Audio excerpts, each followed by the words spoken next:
Hi, I'm Dr. Andrea Stover, licensed marriage and family therapist, and you're listening to the Modern Day Romantic Podcast.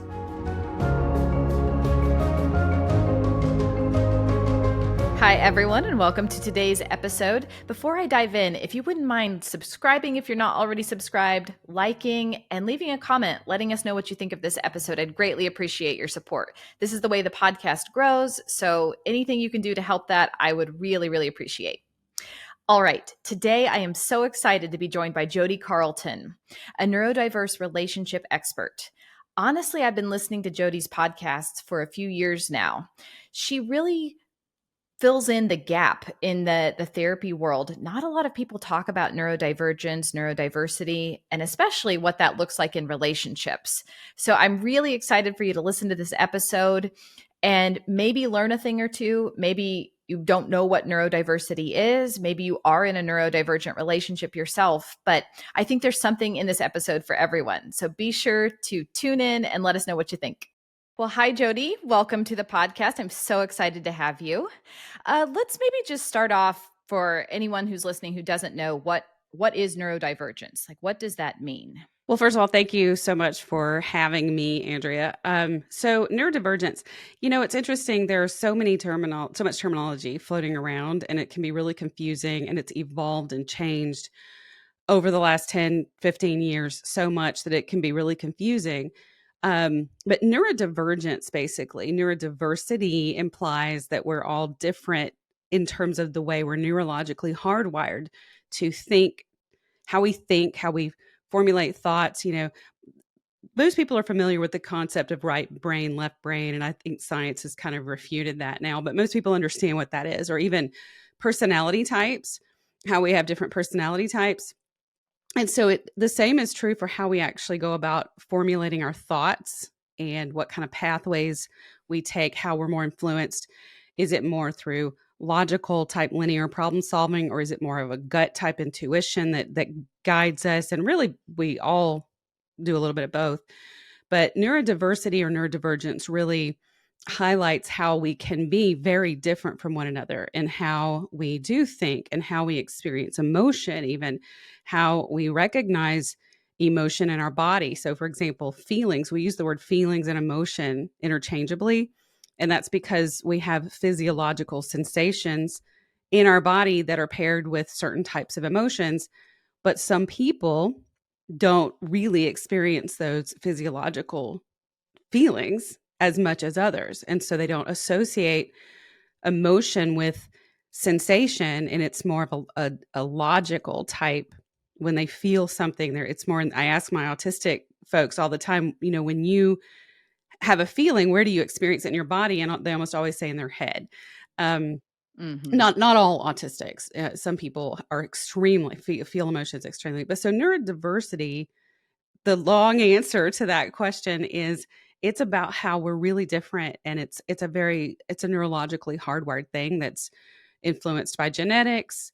Some of that can be changed depending on how what we're exposed to growing up. We may develop certain tendencies and traits and characteristics more or less depending on our environment and even things like trauma. So anyway, I'll pause there. That was like a big long answer to that question. No, it's fascinating to me. I first learned about this honestly on your podcast and have been listening for a few years. And it just changes your lens of perception. And to me, it just helps provide answers like, oh, this makes a lot more sense. For example, I know we both work with couples, and when there is neurodiversity involved in one or both members of the couple, sometimes the communication, I've seen sometimes there are certain predictable patterns in like how they present with, upset around almost like they're speaking two different languages 100%. from one another. Mm-hmm. And it's really difficult. I was trained as an MFT and we weren't taught any of this, what is neurodiversity and how to even look for that being part of the reason why there may be breakdowns in the couple's communication. So I just have found it invaluable to at least begin the journey of learning about this. And I think your work is so wonderful in that way. You're educating a lot of us therapists and helping a lot of people. So it's awesome to be here with you. And yeah. Well, thank you. I learned the hard way Yeah. from being in the trenches and in neurodiverse relationships myself, and not knowing that that's what it was. And I didn't. My training was a long time ago. I got my degree 20 years ago, a little over 20 years ago now, almost 25. And of course, autism, neurodiversity, that word didn't come up at all ever. Autism was a chapter in a book in a class, and it was all about young boys, and that's it. And so that's my definition of autism, was little boys with these hand flapping gestures and rigid behaviors and tantrums, and I had no idea. And then my daughter was diagnosed when she was 5. She's 21 years old now, which is mind blowing to me. So that started my journey of understanding what autism is. And then as she grew up and I started to learn more about it, my marriage was deteriorating. And we went to therapist after therapist. And it just really, you may have heard me talk about on the podcast, it just made things worse. And I hear this over and over again from my clients. And it wasn't until after my marriage ended that I really started investigating what in the world. My faith in my profession was, it was in the tank. Honestly, I didn't even want, there was a part of me that didn't even want to continue my work. I had been a stay-at-home mom for about 5 years because my children had so many needs. My son's ADHD too. And I was going back to work, and I was really tempted to go into a different profession because I was so disillusioned by the counseling profession, because it just had not helped. And it had just really, really, like, it was like throwing gasoline on a fire when we did go to therapy. And I'm like, what in the world? Why? And so I started looking more into it and started realizing, hold on, and it's not about something being wrong with him, but from the very beginning, we were just approaching life and thinking and feeling, and the way we communicated it. You mentioned speaking different languages. I use that analogy all the time. And one of the examples I use a lot is, I had neighbors one time, some really good friends, and he was from Germany. She was from Japan. He spoke German natively. She spoke Japanese natively, but they both spoke English, and that was their language in common. Neither one of them knew German. She didn't know German. He didn't know Japanese. So even though they were speaking English, it wasn't their native language for either one of them. And so there were plenty of opportunities for misunderstandings and confusion. And I've had clients say to me, it's like we're both speaking human, but we still don't understand each other. It's like, what? You're like a different human than me. I don't recognize the way you do human, So yeah, it's so confusing. And the therapeutic community still to this day, I don't know how long it's been since you got your degree, but I have a colleague, Barbara Grant, who's working in this space, and she recently finished her LMFT or her MFT. Marriage and family therapy training, for those of you who don't know what that is. And she said that there was not one mention of neurodiversity in any of her courses. And she literally just finished her degree, I think late last year. Wow. It's a big problem. Yeah. I think I finished 14 years ago with my master's, and there was, not a word in any of the curriculum. So one of my passions is, excuse me, being a romantic.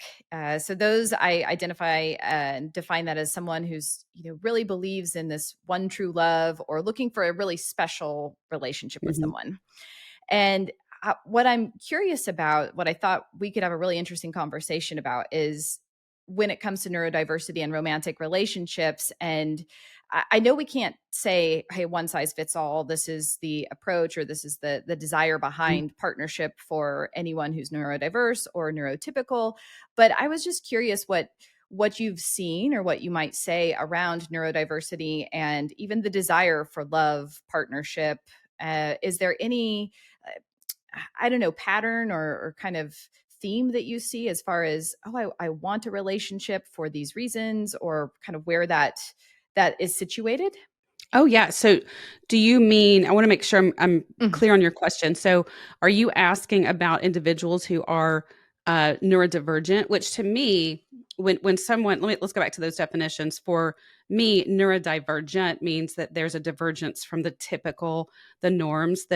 When we, statistically look at characteristics and traits and averages, even personalities, we know that some personalities are more common in the human race than other personalities. And so those personalities, there's a lower percentage of people out there who think and do and feel personality wise than others. So with neurodiversity, there are also those average neurotypical traits that are more commonly occurring. So when you have neurodivergence, then it may not be across the board that you're neurodivergent, that all of your traits are different, but you're going to have key traits that are pretty different. You may have an exceptional ability of some kind that other people don't have. I see this a lot in the math and sciences, even the arts, music and art.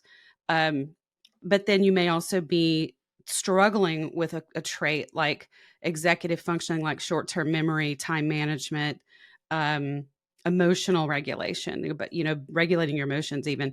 And so that can be a neurodivergent on the opposite side, where you have less of something. So anyway, I wanted to just define that a little bit first. So are you asking me about individuals who do have some neurodivergence, what type of patterns and trends I see as far as romance in Yes. relationship? Yes. Yep. It's so Yes. complicated. I mean, even that, like, wow, my mind is just, yeah, that makes a lot of sense what you just said.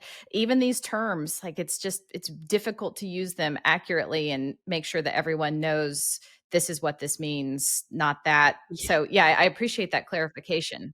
And then we throw in autism and Asperger's to the mix, and people Right. don't understand autism is the new Asperger's. Autism level 1, mild, is the new Asperger's, or at least it changed in 2013. So it's still all the same thing. So yeah, it does get so confusing. And there's a lot of even controversy out there about how to use the terms. And I've changed how I've used them over the course of time, just because it's changed as I've done this work. So anyway, yes. So as far as the trends that I see, I definitely see neurodivergent individuals wanting relationships. There's definitely a desire, just like neurotypical individuals, to be in relationship, to be loved and to love somebody, and to have that connection. The popular series Love on the Spectrum has really highlighted that. Although that show tends to focus more on people who are not as what it a lot of the people I work with are people who are just really doing life every day, like your neighbors. They're even, I mean, they have careers, they have families, they're married, they've got multiple degrees. Sometimes they're experts in their field. But so all of those folks, though, again, they're in relationships, they're in marriages, and they wanted to be there. And I even work, some of my clients who are autistic neurodivergent have been married multiple times. And because they keep seeking it, they want that. But because there's so much difficulty in communication and understanding each other, they oftentimes do end up in multiple marriages over the course of time, because they're continuing to seek that out. Yes. Yeah. I believe that the desire, the instinct even for love, bonding, like, that's hardwired Mhm. in us as a human being, regardless of, Yep. personality traits or characteristics, but those kind of flavor how that might show up and the degree to which we might privilege that. And really, this is like top number one in my life. I want, or I need this, versus give me my space, or I'm good, or I can have a relationship and we could talk, twice a week or something like that, that there's a continuum there too. I think yes, and that is where so much of the confusion and pain in neurodiverse relationships comes from. There's such a difference across the board in human beings, even with introverts and extroverts, on how we spend our time together in relationships, and how much time do we talk, how much time do we just hang out, and are we in each other's presence? And even, what does quality time even look like? For some people, quality time is, if we're in the same room and you're watching TV and I'm reading my book, that's quality time. And that's valued. Whereas for some others, it may be okay, but if we need to be interacting, we need to be talking or cuddling, or in some way there is an actual connection between the two of us. Nobody's right or wrong about that. There's not a right way to be. But if couples don't actually spend time, like if they just say, well, quality time is important to me, and both are like, yeah, yeah, and then they get in the relationship, and then those those definitions and expectations are really different. It can really cause problems. And so, yes, I do see, I would say it's interesting, a very, very high percentage of autistic neurodivergent individuals being introverts, meaning that they recharge their battery by being alone, and they need that. Um, and it may look like distancing. It may look like it can feel, depending on how much alone time they need. Um, and it really depends on all the other demands on their system, really.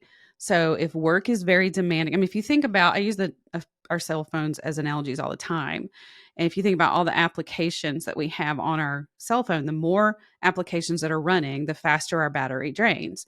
And that's true with any individual, and especially someone who's neurodivergent. um, Communication can be an application that pulls a lot of load. So if at work they're having to interact with people a lot, communicate, if there's a lot of sensory demands in their work environment, even some people work from home, but that can be good and bad. There can be children in the background, there can be dogs barking, lawnmowers outside. I have to deal with that. My office is in my home. Then at the end of the day, the battery may be pretty low. And as we know, when you get that little red bar, then all the apps start glitching. So Mm-hmm. it's like, Mm-hmm. things start glitching and don't work properly. So if you're trying to communicate, trying to talk, maybe your sensory, you're overloaded sensory wise, you don't want to cuddle, you don't want to kiss, that can be perceived as you don't want to be near me, you don't care about me, to the partner. Mm-hmm. You don't love me. Why don't you want to be around me? But it's really just more of an absolute overload. Mm-hmm. I feel like I'm going on a tangent, so keep me focused. No, I love it. I mean, that example, that's so helpful to even connect that. What I was thinking is you have to have the self-awareness to be able to say, hey, my battery is getting drained. It's not you. I just need to go recharge Mhm, somewhere. And even that, like, doesn't matter neurodiversity, neurodivergence or not, like it's about how well we know ourselves. And I think in mhm, general that's how sometimes communication breaks down in a relationship is we we have to know ourselves and bring ourselves and clearly communicate what's happening to our partner because they can't read our mind all the time. But I do sure. think, or ever really, but I do think that that's a good example that you bring up. I'm thinking, so that's one way that that might show up in the couples therapy, and being able Mhm, to just mhm, say, okay, hey, this is what's happening for me. And as long as we both can understand what's happening, we may not like it, but I may mhm. want the affection, but I understand and I know you'll be back. Like we will reconnect when your Yeah. battery is recharged. Yeah, self-awareness is really critical for both partners. And the interesting thing, and I think this is how therapists really can help, and once they understand how this works, is that it's really impossible to be self-aware until you realize that you are different from everybody else, that we're all different, not just you. And something called theory of mind, it's also called cognitive empathy, is the concept that my reality is different than your reality. My point of view is different from your point of view. So the way you're perceiving your reality is going to be different than the way I'm perceiving my reality, just because of who we are, our expectations, the way our bodies are designed, our brains are working. And we don't really know that, like when we're kids. We don't know that everybody else isn't living the same kind of existence as us. We can maybe see on TV or whatever, social media. We do kind of we kind of get it, but as far as, like, we know other people have live different lifestyles, that may have bigger houses or more money, that kind of thing, bigger cars. But in terms of how we perceive reality and how our bodies respond to interactions, how tired we get. It's like people can't realize that they need glasses, like me, until somebody points out that the way they see is not the way everybody else sees, that their Mm-hmm. only reality is what they're seeing. People don't know they're colorblind until an eye doctor says, hey, there are other color fields that you're not seeing. And it's still very hard to understand and comprehend when it's still all you can see, unless they give you those color glasses that I've seen people wear that shows them what the other color fields look like. So we can't really be self-aware until we realize that I'm actually experiencing something different from you. And that comes into play with neurodiverse relationships, because a lot of people, both neurodivergents, get a bad rap on this. They get blamed for this, that they struggle the most with understanding that perceptions are different. But I see it in neurotypical um, partners as well, just almost just as much, because the expectations are that your reality is going to be similar to mine. When that I'm going to be hungry by the end of the day, that I'm going to want breakfast in the morning, um, that I'm going to be tired, but this is the level of tired based on this act. If we go do this, if you and I go to lunch and we come home, then I've still got this level of energy. And we kind of understand there are differences there, but if we come home and then you've got to go like take a 4-hour nap just because we went to lunch at the mall, I may be like, you're being lazy. I wanted you Mm-hmm. to help me with, this home project, but you just dipped out and went and took a nap for 4 hours. I mean, that's just really disrespectful. But in reality, for someone who's autistic, a lunch at the mall is going to knock them out sometimes for a day or two Mm-hmm. because there's so much going on there, so many sounds and smells and chaos. But it's until we realize, okay, your reality is really different from mine. And that's where neurodiverse couples don't know. They don't know their realities are different. And they literally go decades in marriages assuming their realities are very similar. And then they basically form their opinions and um, assign meaning to their partner's behaviors based on their own reality, not recognizing that there's a very different reality in the other. So that self-awareness comes first from realizing, oh, well, we're different. So now let me see if I can articulate what I am experiencing. Yeah. I'm thinking about a neurodiverse relationship I was in and how uh, maybe we would have a conversation about something and I'd think, okay, we're on the same page. Good. Like, so we don't live in the Mhm. same reality, but now we do because we've had the conversation. And then maybe even just the very next day, the exact type of thing would come up again. And what I found is like, wow, we have to have these types of conversations uh, on a continual basis, that it Mhm. maybe almost was apply or applicable for the exact particular instance that we discussed, but this is a slight variation the next day, and so it's back to the drawing board again. And it Yeah. was just that it is that constant reminder of, okay, we do not live in the same in the same reality as one another. And I think that there are benefits to that on the one hand, because you can always like learn from another perspective, like, oh, that's interesting, you see it that way. I do think it gets really challenging in the day to day though, because if you can't take anything for granted, like, well, I said that, but I need to make sure I say Mhm. not just A, but A, B, C, D, and E, all the steps through completion to ensure at least like my reality is expressed. That's on me to make sure, but also Mhm. the energy it takes too to communicate that day in day out as well. Like it's like kind of a Mhm. catch 22 there. uh, Takes energy on the back end if you don't properly communicate to repair or clarify, but on the front Yes. end you also have to ensure Yes. that you've been clear and that they are clear, and vice versa. What do they mean when Mhm. they say something as well? I think what you're saying is so valid. And what I tend to teach, I have a whole communication program that I developed because of what you're talking about. And what I try to teach people is very much to be proactive, to learn how to be proactive on the front end, like you're saying, because repairing from the back end is usually that feels like conflict. Sometimes it is outright conflict, and that's a lot. That's so much harder to recover from and to come back from, because then both partners, or at least one partner, probably both, are in that fight or flight mode. I call it stepping into the boxing ring, and Mm. it's more of an antagonistic dynamic. So the Mhm. more you can learn how to cover all those details, even if it's a little bit more effort on the front end, you do end up saving yourself so much energy and time, and even the relationship connection and quality. Um, and so learning how, what kinds of ways to communicate and interact is so important, because some people, for example, are very hyperverbal. I am, as you can already tell, because I'm just a chatterbox.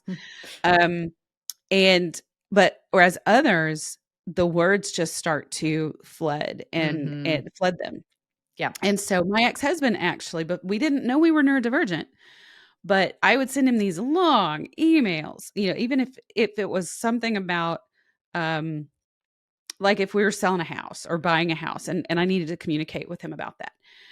I did realize that when we had conversations in person, like talk, he wouldn't get a lot of it. And of course, I thought he was just ignoring me, or I felt it was disrespectful.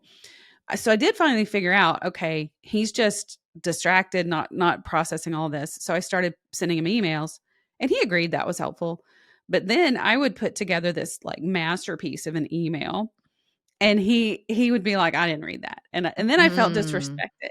And Mhm. I'm like, Right. "What the heck? Yeah. I put so much effort into this." And he's like, "It's too much." And my son is the same way. My son is the same way. And my daughter is actually, she's autistic, but she's more hyperverbal.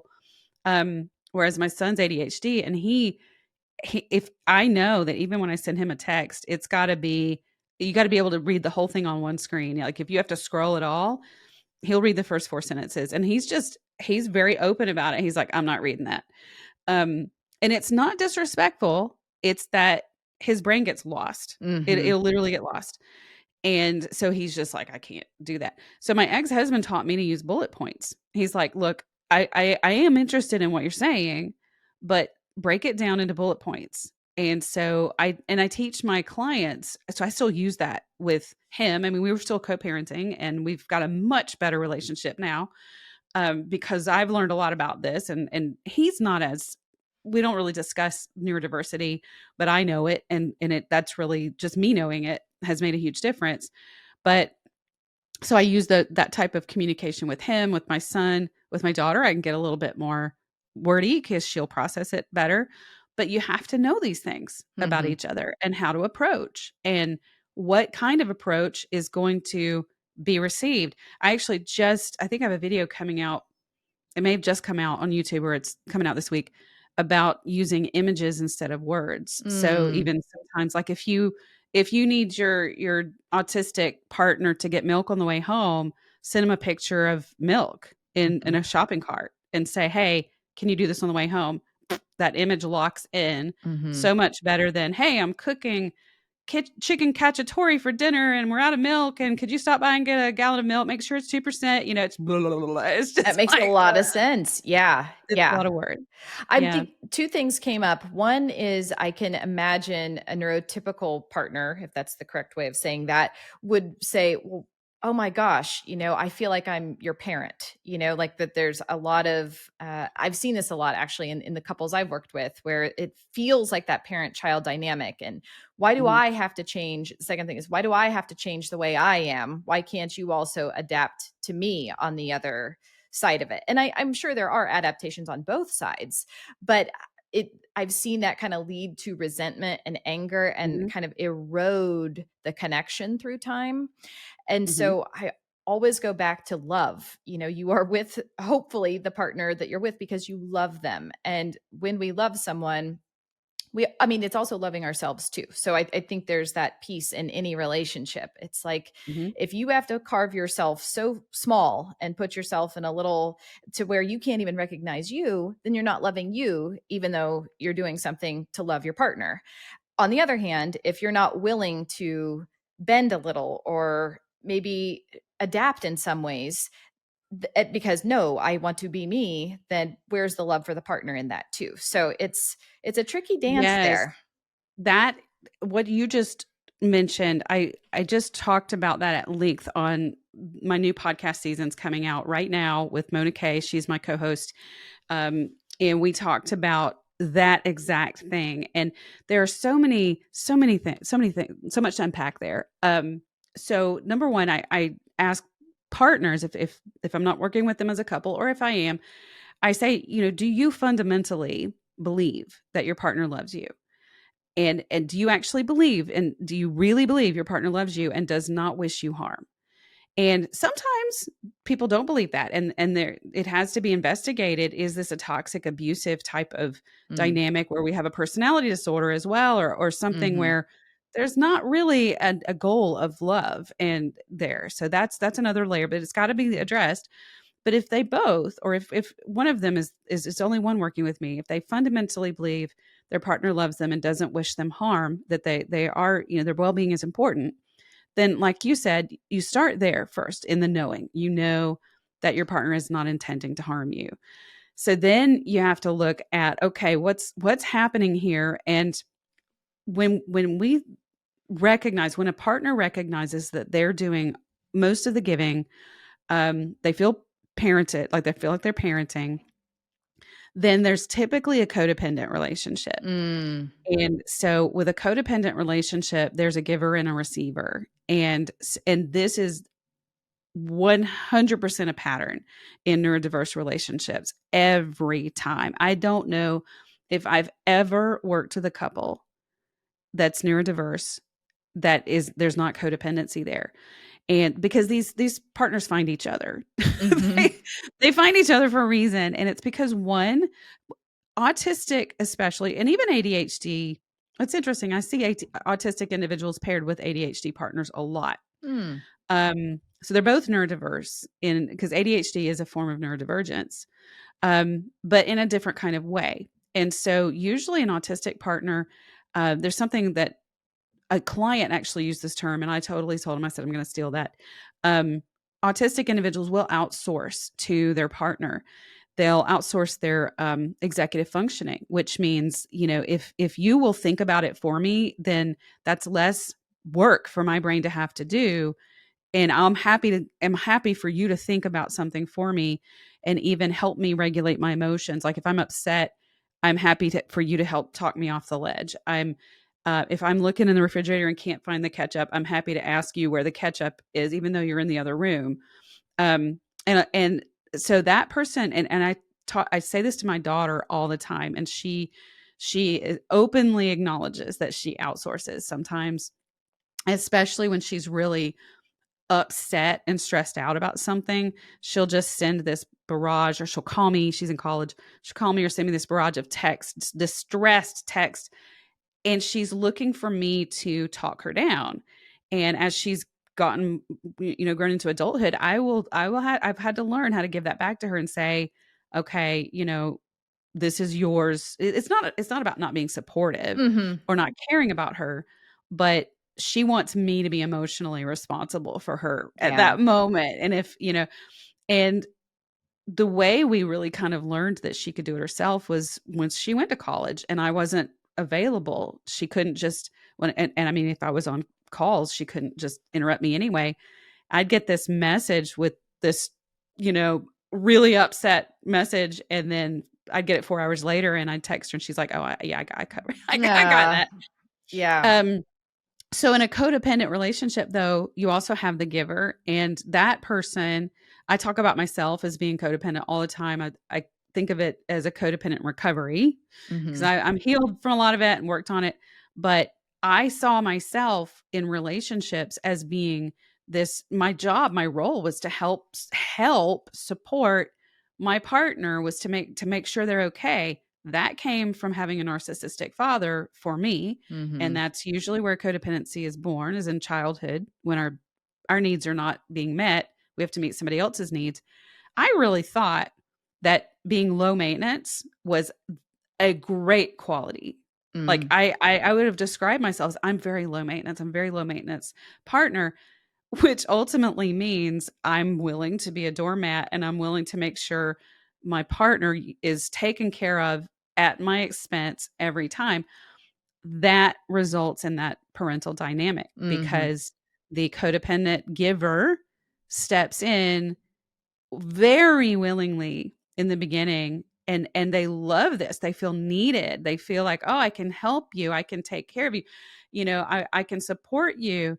And the other partner, the receiving neurodivergent partner is like, "Great." Mhm. So autistic neurodivergent partners will find very competent partners. They will look for people who are very competent and independent and capable because that's great. That means that person's going to take care of themselves. They're going to take care of life.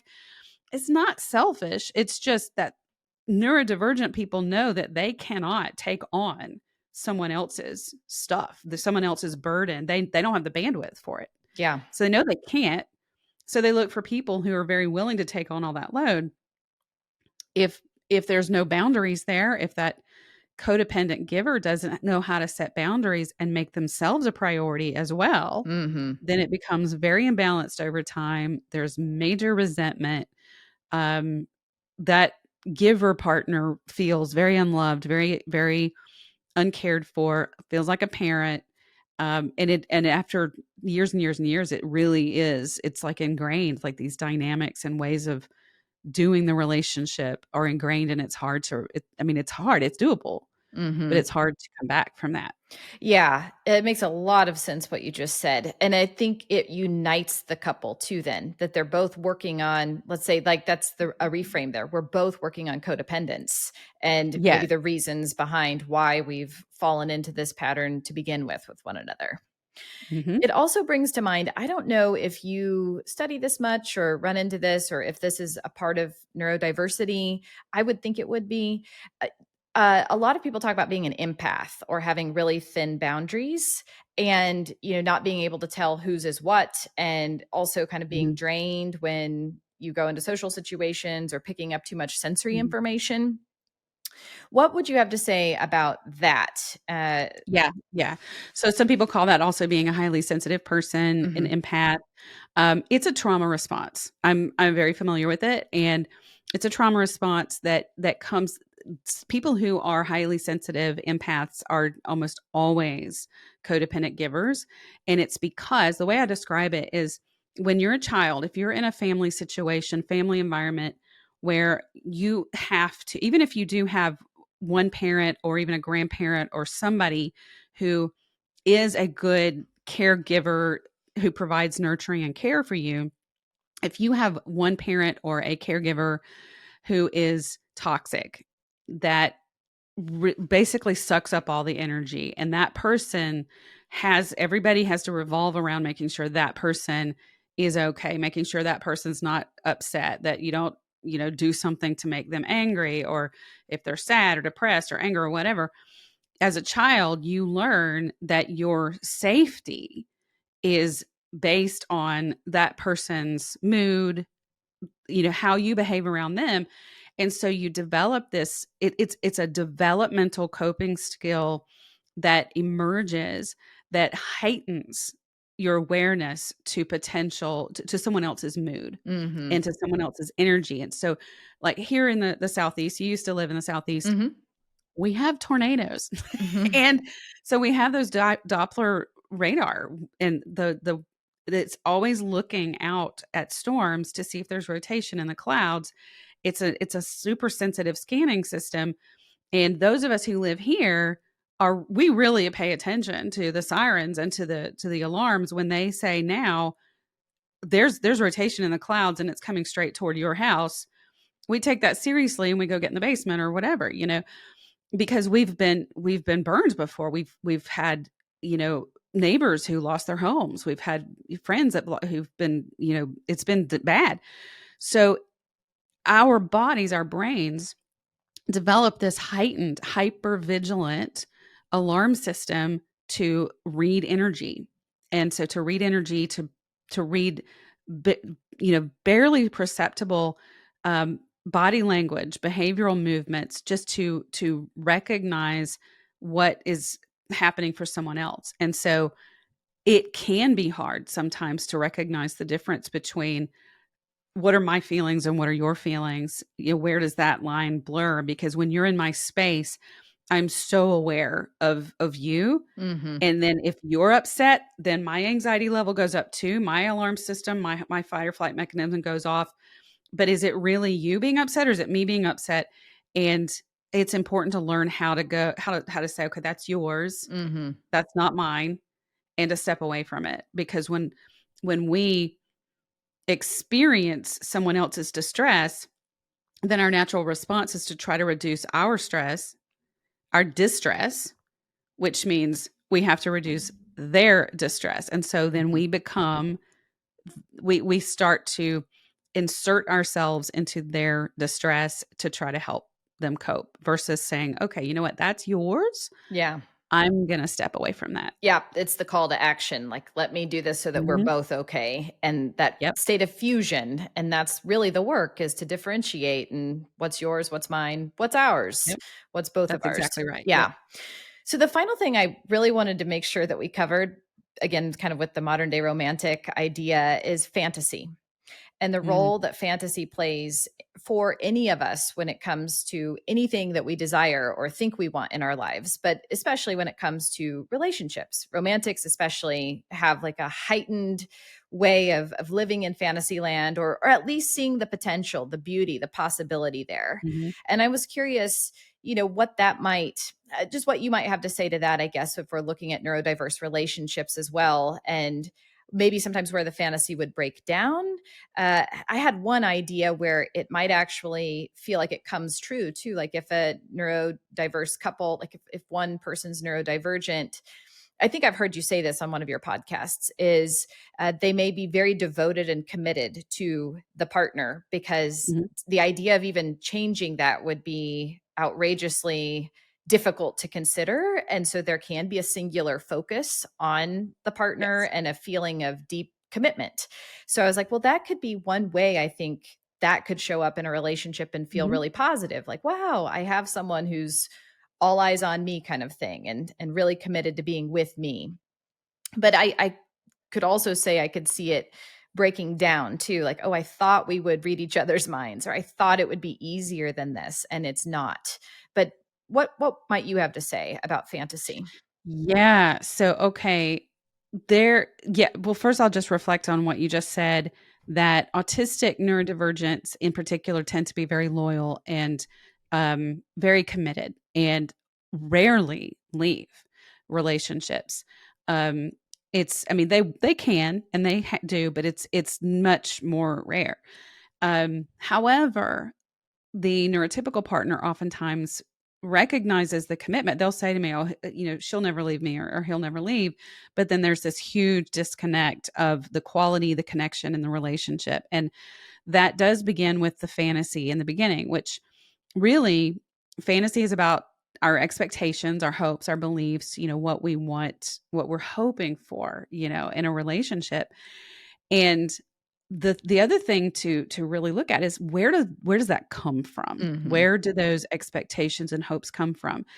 And when well, we have social media, we have you know movies and TVs and all the sitcoms and rom-coms that are just so unrealistic, Yes. that kind of convince us that this is possible and they lived happily ever after. And then Mm. on my end as a therapist and relationship coach, I'm like, yeah, let's fast forward to 2 years down the road and see what's going on there. Hmm. But um, so when let's go back to trauma. So many people who again these people find each other. There's trauma. There's a trauma history where a partner has not been valued in some way and has not been cherished and has their needs have been dismissed.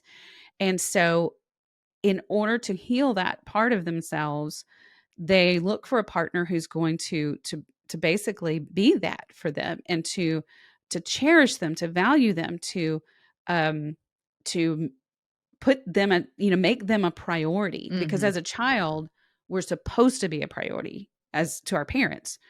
And when that didn't happen, then we have that wound that's not healed. And so our fantasy oftentimes is this man, I know for me, I 100% can relate to this.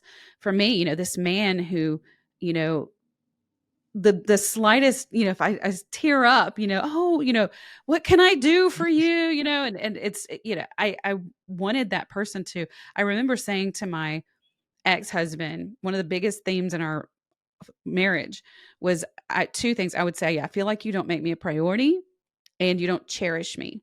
Mm-hmm. And the he I was a primary. He wouldn't have never left me, being in our family, and I was a priority, but not in the way that I was imagining Yeah. and fantasizing, that he would just value what I was happening for me, over what was happening for everybody else and him, and not necessarily make me the more important one, but way more than he did. And that came from my trauma, though. And so, but here's what happens.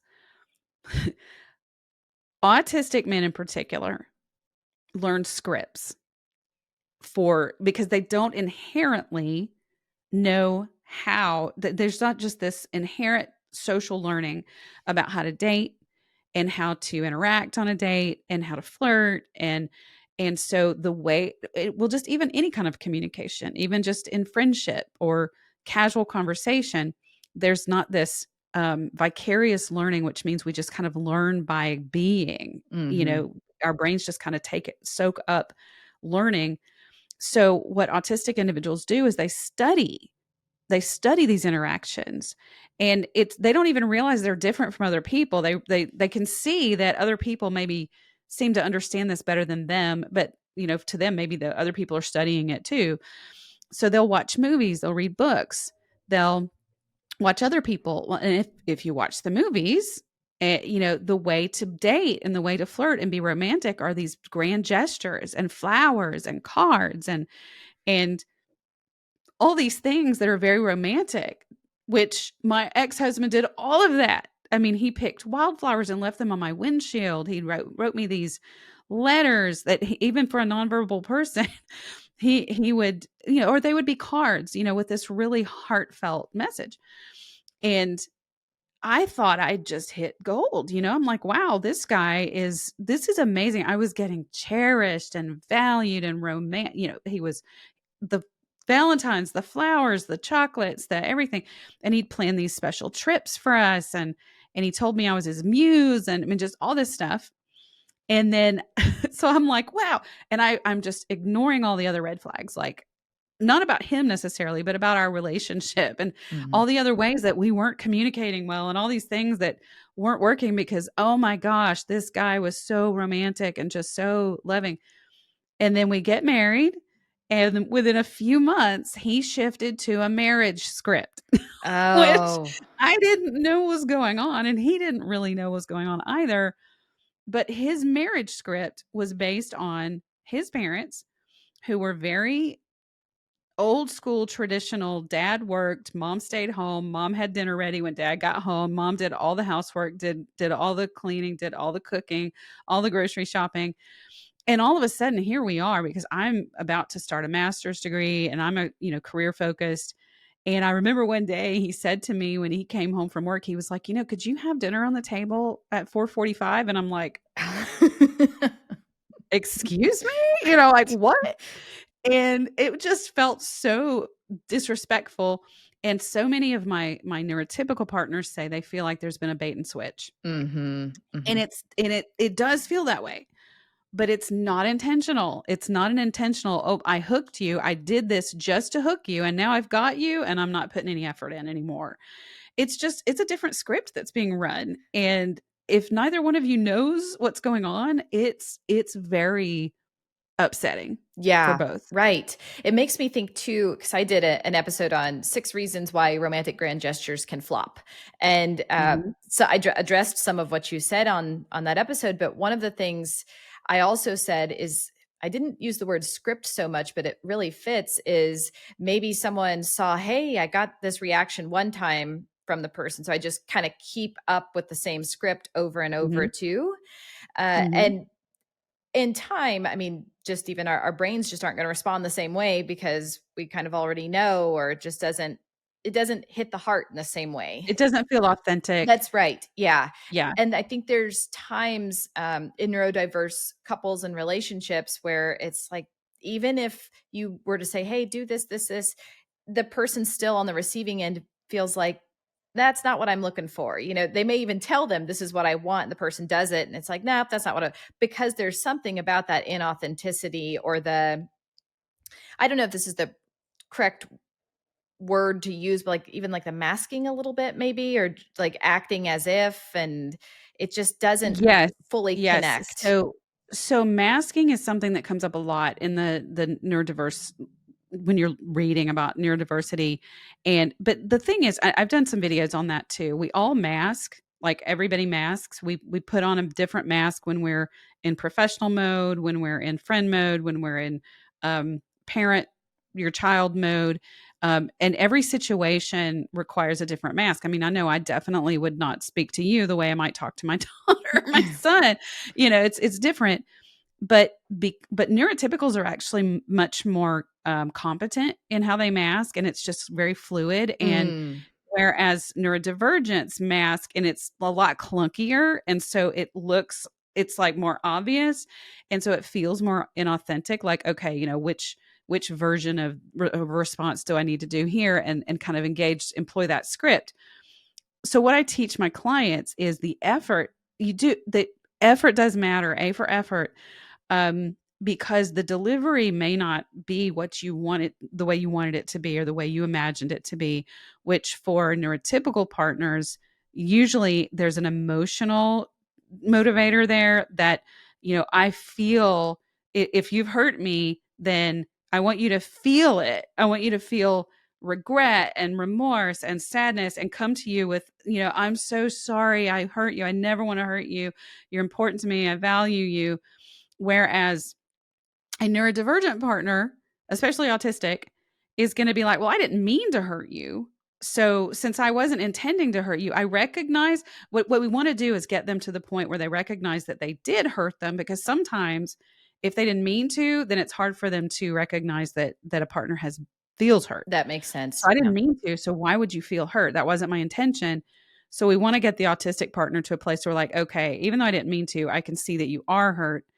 But that person still is not going to feel like giving an apology, because I didn't do anything to cause this on purpose. And then a neurotypical partner is like, well, that's just hurtful even more. You won't even apologize for hurting me. But the autistic person's like, why? I can't apologize for something I didn't do. Right. Oh, And yes. it gets Yes. so complicated. So once we get them to the point of saying, okay, look, you get the neurotypical partner to, what do you really want here? Is it the apology, or is it that you want to feel loved? And so how can you feel loved that in a way that you feel it and your partner can actually give it? So what what can happen there? It may not be an actual apology, but it may just be a recognition of, okay, I see what happened there. And then, talking through what might have worked better, or what could have worked better. But the effort, even when the apology script is employed, maybe it's getting a card or bringing flowers. There's an acknowledgement in that, even if it feels disingenuous because there's not a lot of emotion behind it. um, there is an acknowledgement that something happened, and I don't want you to feel bad. Hmm. And so I think helping couples to recognize what's, what the intent is behind the behaviors, even if those behaviors aren't the same. You are truly speaking a different language.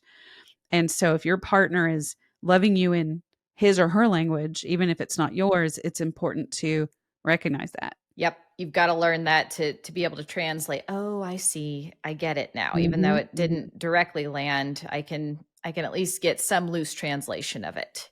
Yeah. Yeah, but you are loving me. Yeah.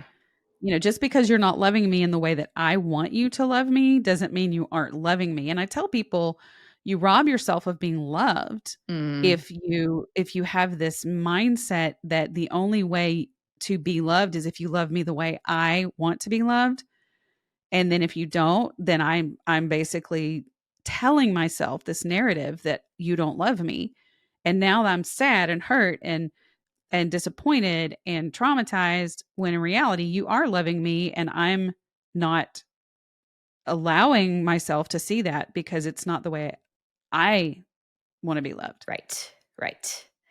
Well, thank you so much for spending this time with me. Why don't you let people know how they can get a hold of you and learn more about your work? Yeah, sure. And thank you so much for having me. It's been, I feel like I've just yapped away here. So I have a website, jodicarlton.com. That's Jodi with an I. And pretty much everything is there. I also have a YouTube channel. If you search my name, there's a lot of videos there. I have a podcast called Your Neurodiverse Relationship. But if you forget that, just remember my name. If you search my name, you'll find it. I'm starting season 4 now, and I've done everything from interview partners and couples themselves about their relationships to talking with other providers in this space. And then this current season, now in March of 2024, I'm working with co-host Mona Kay, who does the Neurodiverse Love podcast, and we're going through stages of navigating your neurodiverse relationship and the options and choices that you have to figure out a path forward to be fulfilled in your own life. And we're looking back at our own relationships and really getting personal about all of how we screwed up so much and didn't know what we were doing. But I do provide private coaching as well, and I'm kind of booked out a bit right now, but we can get you either get you booked out a couple months out or on the wait list. I guess that covers. I do have a Facebook group as well for both partners, not necessarily as a couple. I mean, you can both be in there, but for neurotypical and neurodivergent individuals. And we have really great conversations where it's a safe space where we don't allow venting and bashing. But we talk to each other about, hey, this is what I'm happening in my relationship. Who can shed some light on this? Mm-hmm. It's a really, really good space.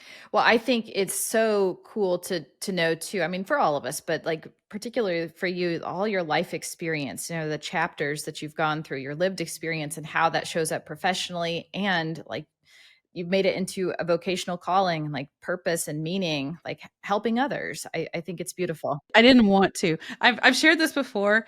I didn't want to. I felt like such an imposter. In the beginning, I was like, I can't help people. My marriage completely failed. I can't do this. And I fought it and I fought it and I fought it. I was kind of a go-to person for parents with their autistic children. I'm like, okay, I can do that, because I felt like I was doing a decent job with my daughter.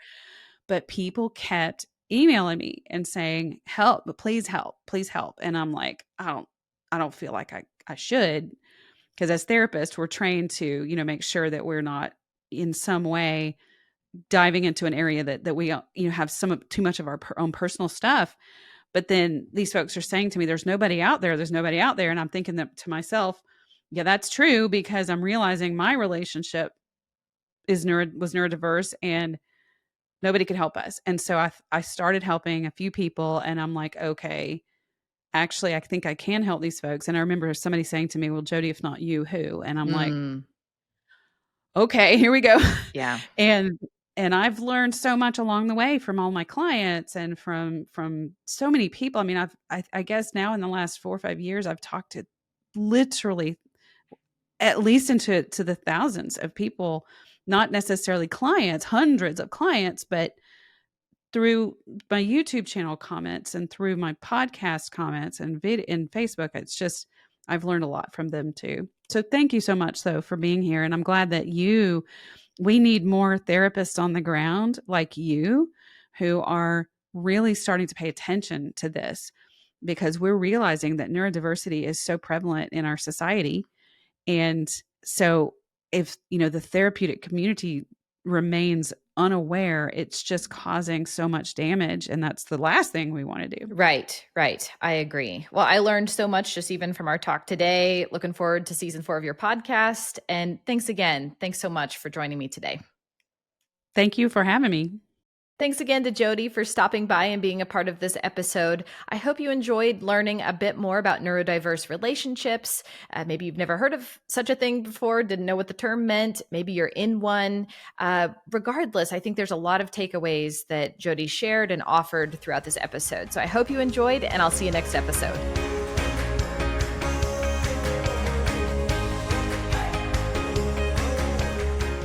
Thanks so much for tuning in to today's episode. If you're interested in learning about ways to work with me, head over to my website, themoderndayromantic.com. From there, you'll be able to contact me and learn a bit more about the customized intensives and retreats I offer both individuals and couples. Thanks so much for your support, and I'll see you next episode.